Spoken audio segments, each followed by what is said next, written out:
এই পা দুটো হাঁটু এই সোজা থাকবে, এই যে সোজা টাইট, এরকম কিছু হবে না তাই। এবার এখানে হাত ধরে টেনে যখন দুটো পা দিয়ে আস্তে আস্তে এরকম পুশ করবো, টানবো, আস্তে টানবো ছাড়বো, টানবো ছাড়বো, এরকম করতে করতে আস্তে আস্তে, ঠিক আছে। এটা প্রেশার দেবো, এটাতে স্ট্রেচিং টানে খুলবে। আর আর্চটা শুয়ে পড়ো, শুয়ে পড়ো,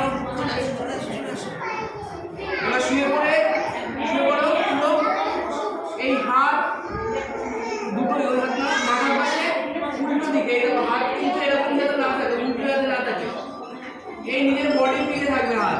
আর পা ভাঁজ করো, এই ডিস্টেন্স একটু ফাঁকা, এরকম জোরে যাতে না হয়, এরকম জোড়া যাতে না হয়, ফাঁকা থাকবে। হাত কাঁধ পাশে আসলে একটু হাত দূরে চলে গেছে, আরো কাছে, পুরো ফেলো হাত, ভেরি গুড। এবার কোমর উঁচু, এবার আস্তে করে একটু সাপোর্ট দেবে, কোমরটাই সাপোর্ট দেবে যাতে ও, আর এই হাত দিয়েও ঠেলবে, কোমরটা এইভাবে সাপোর্ট দেবে, তবে আস্তে আস্তে চলে আসবে রাস্তা, ঠিক আছে। এবার শুয়ে পড়ো, শুয়ে পড়ো, উঠে দাঁড়াও, উঠে দাঁড়াও। এবার বিগ বাজিতে কি করবো, দুটো হাত সোজা স্ট্রেট করো, লেফট লেগ আগে নাও আগে, এবার দুটো হাত নিচে দাও, হাত নিচে। বিগ বাজি করার সময় প্রত্যেক বাচ্চার মাটিতে কি করবে, নেক, এই ঘাড়ের পোর্শনটা পড়বে, মাথা টাচ হবে না।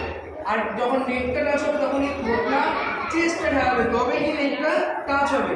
যদি ঘাড় শক্ত হয় তাহলে মাথা টাচ হবে, মাথা পুরো একদম এই পিছনে ব্যাক সাইড নিয়ে যেতে হবে। হাত ভাঙো, হাত আস্তে আস্তে ভাঙো, হাত ভাঙো, ভেরি গুড। এই মাথা ঢুকে গেল, এবার আস্তে করে ঠেলে দিন, শিখে যাবে, ঠিক আছে।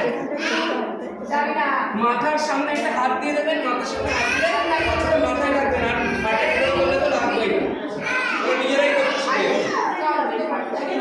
এই ঘাড়ের পোর্শনটা বানিয়ে দেবো, এরকম মাথায় এরকম ঢুকে গেলে ঘাড় বানিয়ে